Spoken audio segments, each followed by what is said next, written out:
So what would you say are the things that people really still struggle with? Because there's many elements to the GDPR, and as you said, it's all a journey, and people are deploying at different rates. Could you synthesize down what are the kind of the main points that people still struggle with? Most of the customers that I talk to, I think the expectation is that you'll be able to prove continuous compliance with GDPR. That's sort of what the vision out there is. And so what exactly does that look like? The ambiguity there is what I think most of the customers I've talked to are trying to manage through.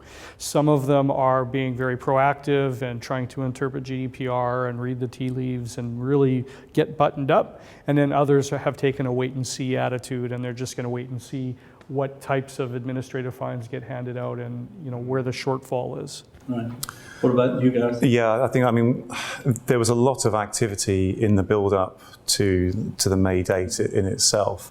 And it's interesting the points you made there as well about the differences between industries and regions. Some of the things that have been called out with regards to specific encryption of information, obviously specifically highlighted within the regulation and by the ICO themselves. We've seen a difference, or rather in some areas still a resistance to enforcing encryption across all data. Largely, it's been accepted in industries where and regions where there's already an established regulatory framework or governance framework in place to protect information. It's accepted that's quite the norm, whereas perhaps information has been held for other sort of archival purposes, and there's a suspicion that maybe encrypting everything can sometimes present new challenges that need to be considered. So we're seeing some resistance there. But in the most case, I think people are now accepting that there's benefits and good reason for doing so. And George, what are your customers struggling with? It comes from two different angles.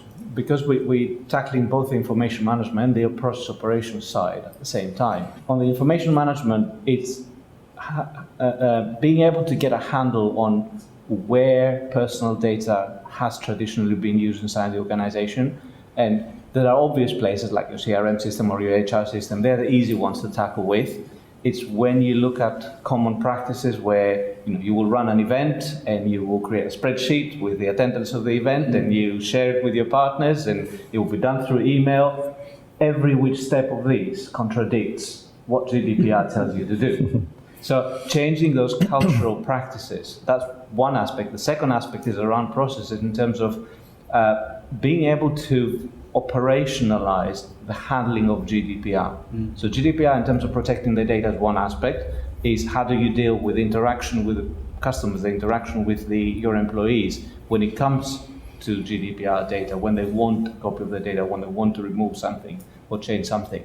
So how do you make that, how do you support that in a way that doesn't disrupt the operational efficiency of the organization at the same time? I'll just add a point on that. I think that's very important. And one of the things that we see with our customers, they hold a very diverse set of information. And so in the past, it may have been relatively straightforward to manage their diverse information in a standardized way. But of course, this means now there's a need to really be able to classify and identify your information, to be able to separate those where the regulation applies and those where it doesn't. And that's one of the more interesting challenges and also requirements for those organizations to take on board. Right. And what about your customers, Jonathan? Yeah, I think it's actually a broad spectrum. I think there's the people who are really kind of just the beginning of their journey. There's people who've deployed kind of an initial solution but have found that it's inadequate to meet their needs. And there's kind of a third set that I would say that have gone far beyond compliance and now moving to operationalizing the use of data really as a competitive advantage, really to sort of gain much more accurate, timely insights on their customer needs, requirements, so that then they can offer a new set of services to be much more responsive and agile.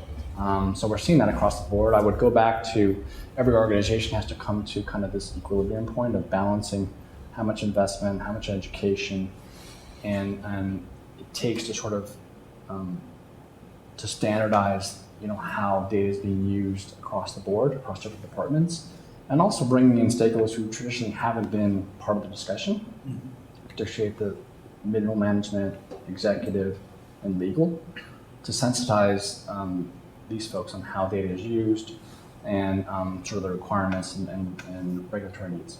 Right. So just picking up on one of those points there, initially when GDPR came into effect, it was probably seen by most organizations as a burden. How do you think it could be seen now in terms of providing advantage to that organization? Yeah, I think where we've seen success, regardless if it's a medium-sized organization or if it's a large organization or even if it's public sector or private sector, where I've seen most of the success is where is the sort of application is based on use cases, and they've taken a phased approach where they haven't tried to sort of tackle every aspect of the relation all at once, Right. To make it somewhat manageable. They've sort of broken things down into phases, and then taken that critical feedback over time, because chances are getting it 100% right the first time around is unlikely, but having sort of an adequate sort of feedback loop to sort of make those adjustments as you kind of roll out, whether it's cross department or different markets. Right. These organizations, like I said, whether medium sized or large, whether it's public sector or private sector, that sort of approach, iteration seems to sort of be working best. Okay. Burden or an opportunity? I think for most of the customers I've talked to, they look at it as an opportunity, and I think the opportunity really is that it's a catalyst for change. And so certainly they've got legacy systems that are very difficult, even onerous to change, and that is a burden for them. And how do they secure that, and how do they, meet the requirements of a GDPR-centric strategy is the tough thing. But from a new system perspective, as they're looking at new systems and as their organizations ingest new data and use new sources of data, I think it's an opportunity to have a level of privacy and security that they didn't have previously. And so sort of that rising tide raises all boats, but the hard part is those legacy systems can be burdensome. Right. Like, Yes, I mean, it's interesting. Obviously, it did present challenges to a number of organisations, but I think there are two things in particular. One thing that we've always talked about is leveraging the value of your information. So if you are holding information for a very long time, don't just think about it as being put away safely. Think about what you can do with that.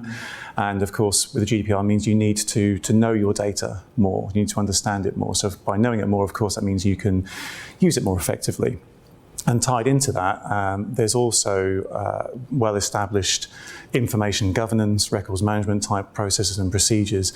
And I think for organisations that maybe already had those in place or were looking to implement them, you can see that there are some similarities between policy, management, security, access, and so on, which you can tie into the regulatory framework that GDPR provides and actually get, if not necessarily significant benefits directly, you can also get a lot of synergies there and efficiencies that come with it. Right. Burden or an opportunity, George? I'm going to be slightly controversial and say it depends who you talk within the organization. Right. You get very different responses depending on who you're talking to. If you talk to the executives and people in marketing and people in IT, they do see it as an opportunity to justify the costs of a lot of work that they should have been doing all along in terms of cleaning up the data, in terms of monitoring where it's going, how it's being handled. It's a way of investing in a space that traditionally has been ignored. Marketing have made grand gestures in terms of deleting all customers' data and starting collecting from scratch, or notifying the customers and letting them know how good they are at managing it. If you talk to the people in the field, it's still a burden. They still see it as a key issue. It's something that they have to add to what they do on a daily basis. They have to consider it separately. They have to change their marketing programs. So you get very mixed responses from the customers. Right. It's certainly a driver for change, but at the same time, change causes pain